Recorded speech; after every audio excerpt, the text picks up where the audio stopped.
how can we have connective conversations about race? That's the question we're going to be addressing today on Flourish-Meant. I'm your host, Tina Yeager. Flourish-Meant is sponsored by Access More. Do you want to go deeper in your faith even while you're on the go? No matter how busy the season you're in, Access More has a library of faith-based podcasts to help you grow spiritually. With podcasts from Christian thought leaders such as Christine Caine, Lisa Harper, Taryn Wells, and Bob Goff. You can hear podcasts on religion, culture, family, entertainment, and so much more. Access More gives you a safe space to find inspiring conversations about faith. Start listening today at accessmore.com.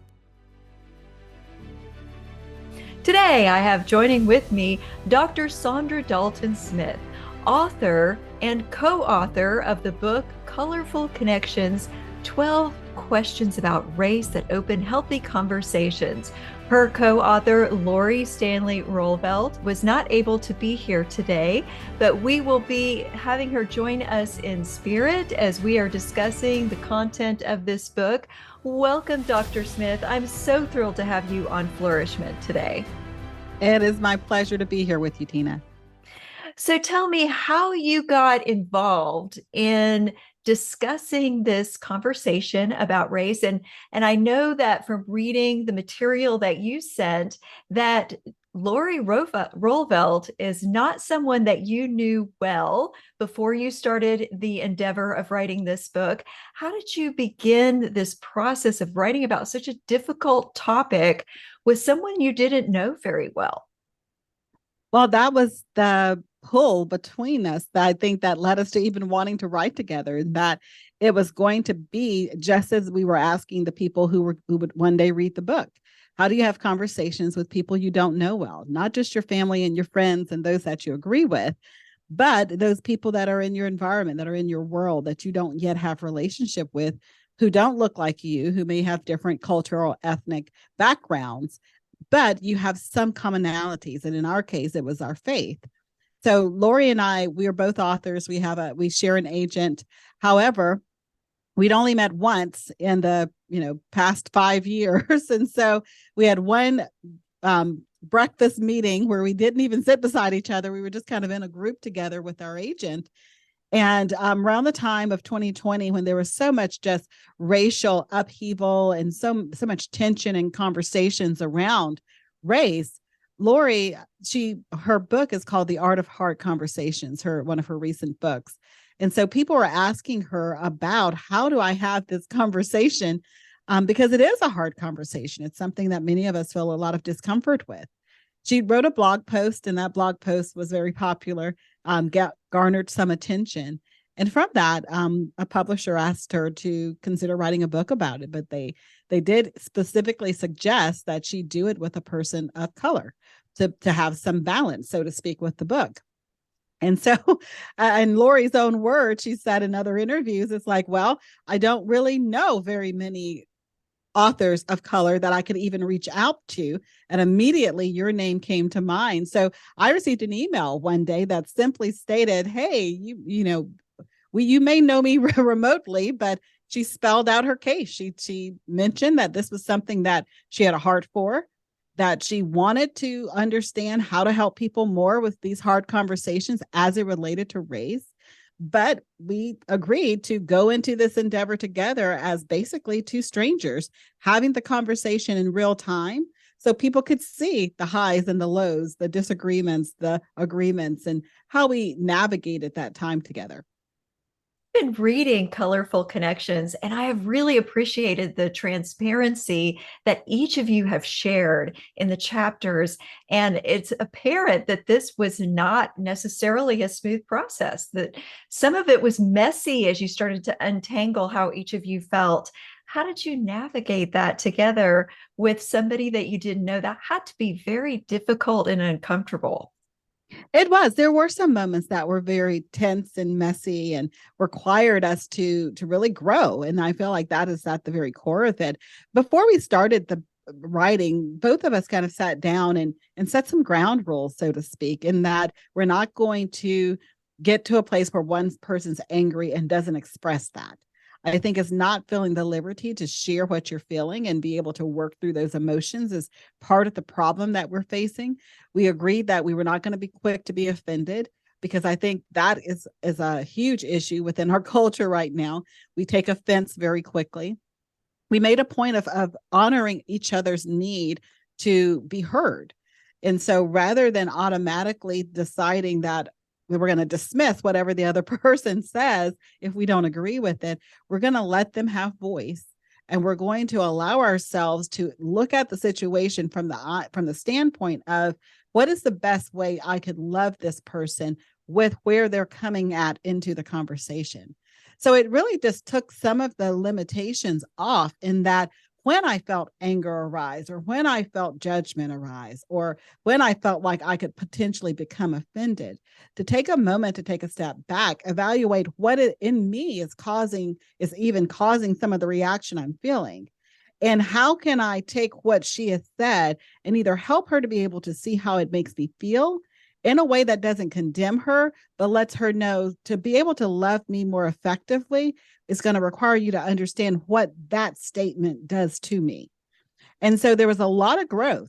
And, growth is not always comfortable, but it does take you to a better place. I love that you are putting the word love as a priority in the way that you're presenting this topic, because the topic's been presented before of racial connections and racial tension, but you and Lori are presenting this matter in the context of creating safe spaces for conversations where love and respect are honored in those conversations. And I also love that you have made listening to one another a priority in how you endeavor into having conversations with people who are different from you. Will you talk about the art of listening a little bit? Yeah, that was one of the very first components we felt like were absolutely needed for this process. We look at 3 different areas where we feel like entry points where people come into these conversations. Some people don't have any experience, just like, Lori lives in Rhode Island, I live in Alabama. Racial topics are very common discussions in Alabama, not so much in Rhode Island. And so, we're each coming at different standpoints with it. And so the first step for many of us is, what's an entry point that doesn't require me to already have a level of comfort? And that's listening. You can listen to someone's conversation. You can listen to someone telling their story or their experiences without having to have the expectation that you know the answers or that you can solve the problem. It takes a lot of pressure off for someone who is just starting out in these types of conversations. And from that, we talk about listening. And then the next stage is learning, where you learn how to kind of voice your own experiences in ways that you don't feel like are confrontational. And then the final stage of that is leading. So listening, learning, and leading. And, to be a leader in this topic, in this area, you do have to get to a place where you are not so reactive. That you are not so reactive when something doesn't sound the way you want it to sound, that you're going to lash out because you feel wounded. So there's a level of maturity that occurs. And I believe that begins initially with that listening component. I love the way that you are leading us toward being leaders and not experts, because that was something that you and Lori both acknowledged, that neither of you were experts on the topic of race. And it's a little dangerous to say you're an expert in that topic, since no matter what race or ethnicity you come from, ethnicity being a better word, really, as you've expressed in the book, it's not that you're ever going to be a complete expert if you don't continue asking questions. And in your book, you talk about how to ask better questions to lead forward, to move forward, to grow in connectivity. Can you talk a little bit about how to ask better questions?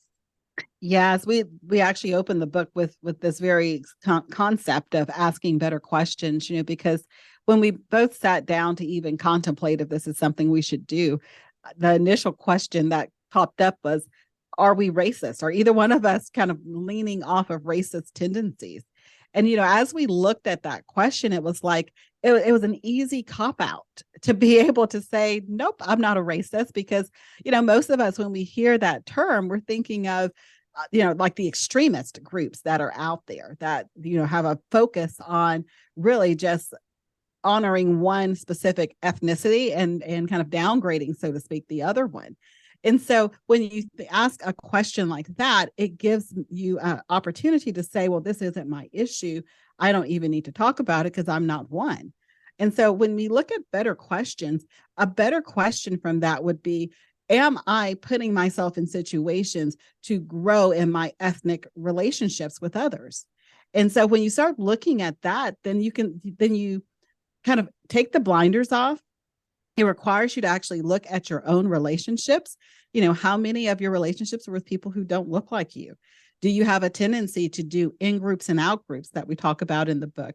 When you walk into a room, is your tendency to gravitate toward people who look like you because that's a comfort zone? And there's nothing wrong with that. That's the reality of kind of psychology and social psychology. But if you're aware of that, then you can understand how things like bias and how things like unconscious discrimination can occur because you're gravitating toward an in-group that you identify with. And it doesn't make you a bad person, but it does mean that you need to be aware of those things so that you are more conscious of when it occurs. And then you can proactively do the things necessary to invite in opportunities for inclusivity and diversity and expanding, your own social groups.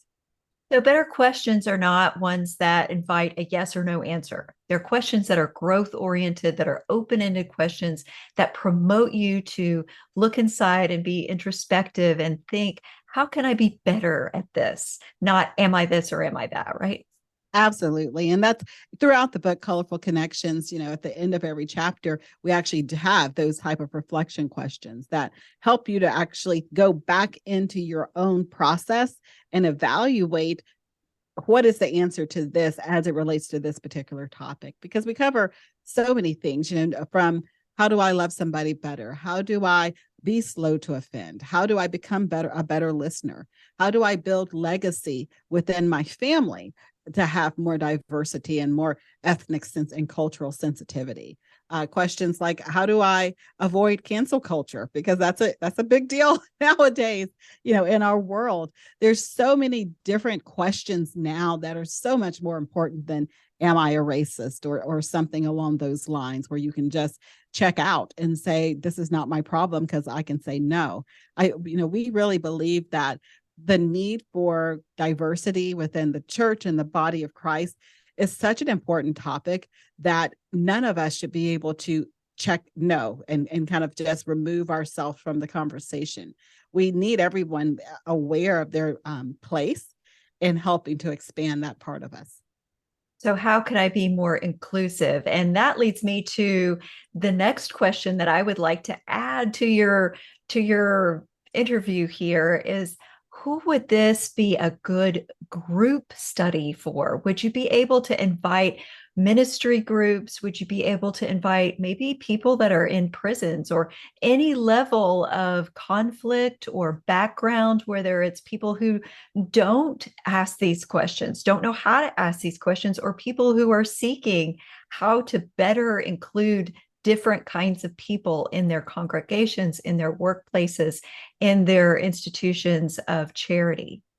Yeah, that's such a great question. And even just within our own writing of the book, we recognize that this wasn't just a black and white type issue.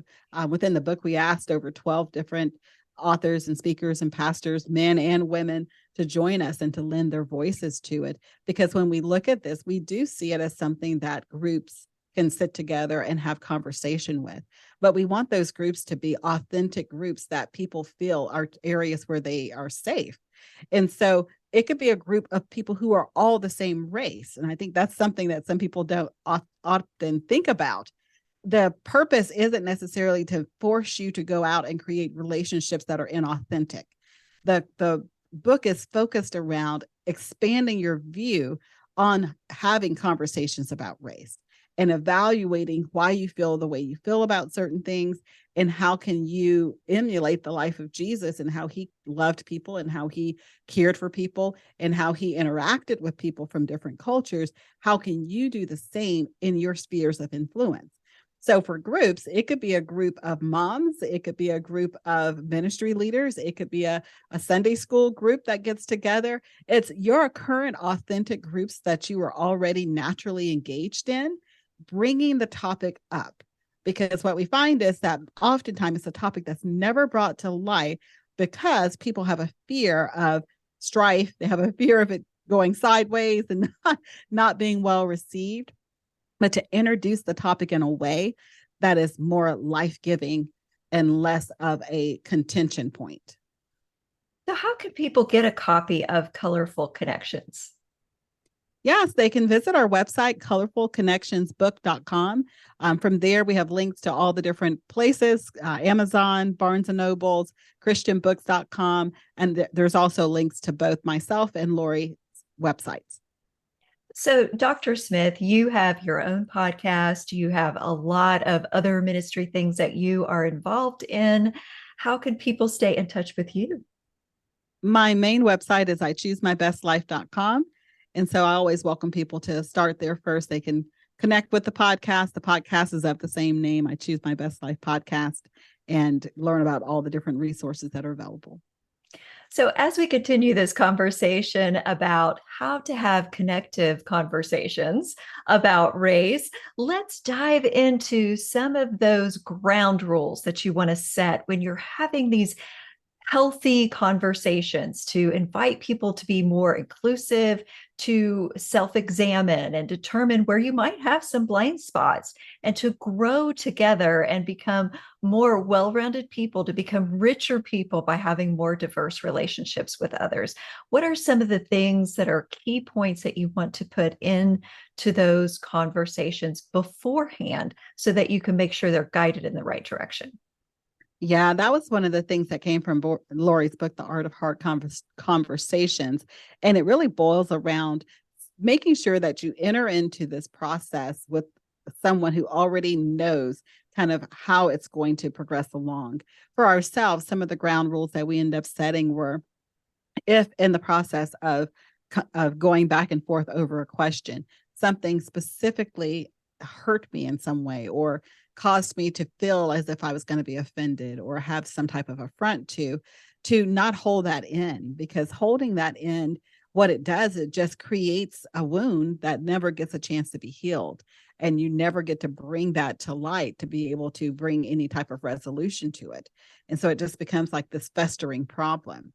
And so a big one was just making sure that we kept the gates of communication open, even if that gate was allowing things through that we were not comfortable with, but to understand that we both had permission to say, this hurt me, or to have permission to say, I don't understand what you mean here, and to ask for clarification, or to have permission to say, I'm not sure I'm ready to discuss that right now, but I can discuss this right now.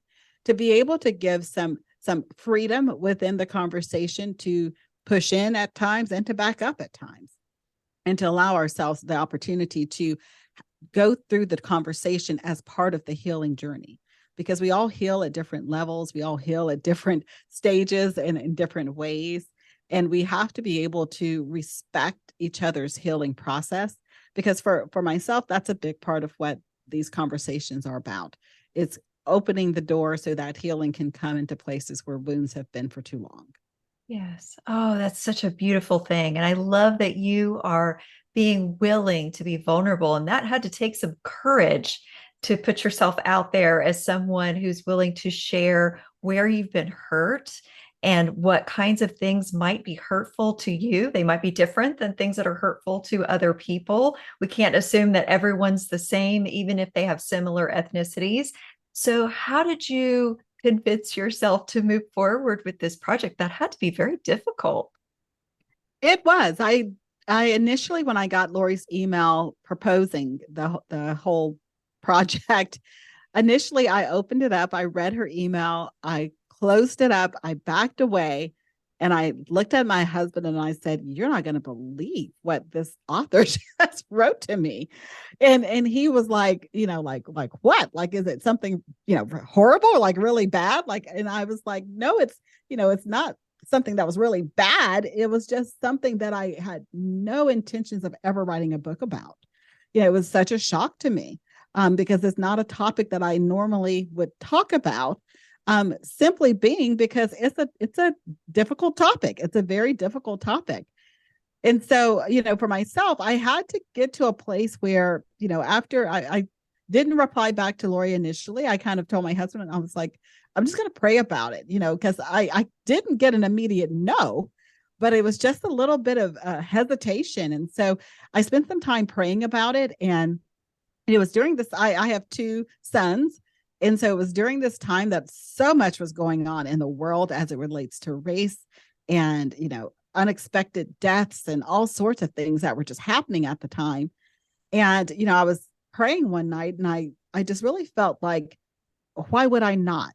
Why would I not take the opportunity to speak life into where there was so much death? That's a big part of my ministry. It's about affirming and giving alternative options. That's the whole I choose my best life. And I thought, in order to be able to see a world that I envision for my sons one day, I can't sit back and just assume other people are going to do what I wish they would do, or speak on the topics or write on the topics I wish somebody else would write on. Even if I'm not an expert in it, am I willing to research? Am I willing to dive deep? Am I willing to be vulnerable? Because if I'm not willing to do that, I shouldn't ask anyone else to do it either. I so admire your courage for being willing to put your heart before the things that would naturally be, our human response is to be risk averse. That's a natural human response. And for you to see love instead as the higher priority, and to see unity and healing and bringing people close and building bridges as a bigger priority than self-protection, that just needs to be recognized. So I also want to ask you, what would you say to that person who's listening, who would say, I just don't have the courage to speak on that topic to other people, to reach out to people who aren't like me, because I don't know how that conversation's going to go? How would you encourage that person to reach past their fear to building bridges of love? Yeah, that's such a great question. It's one that we had quite a few of our guest speakers or authors, I should say, that were within the book joining us answer. And I think it was either Joe Saxton or Jamie Ivey that actually said something along the lines of, if you don't feel comfortable entering into the conversation yourself, start with listening to voices that are different than your own. And so they gave some specific names of like podcasters or people even on Instagram, just following people who are different ethnicities, different voices, talk about these types of topics, so that you are at least exposing yourself to something different. And then you're basically starting with that listening first step, whether it's listening through a podcast or a radio show or teaching or training, you're allowing yourself to begin simply by exposing yourself to what other people are saying on the topic. So if someone is of a Caucasian race or a race that's had background in marginalization and oppression and abuse, would either of those spaces be places where they need to listen to their own heart and listen to the hearts of others? I think it doesn't matter which side of the ethnicity spectrum you're on. Everyone has to listen, because whether you are Caucasian, whether you are Asian, African American, Black, Latino, whatever paradigm you find yourself within, you can learn something by listening to someone else, because you have not experienced all there is to experience, because you haven't been all the different versions of people that you could be. So someone who is Black doesn't know what it's like to be Asian in the US. And, one of our guest authors that we had contributing, she spoke on this as it related to COVID, and people saying things like I'm trying to think how she termed it, the Chinese flu or something like the Chinese virus or whatever people were saying at the time.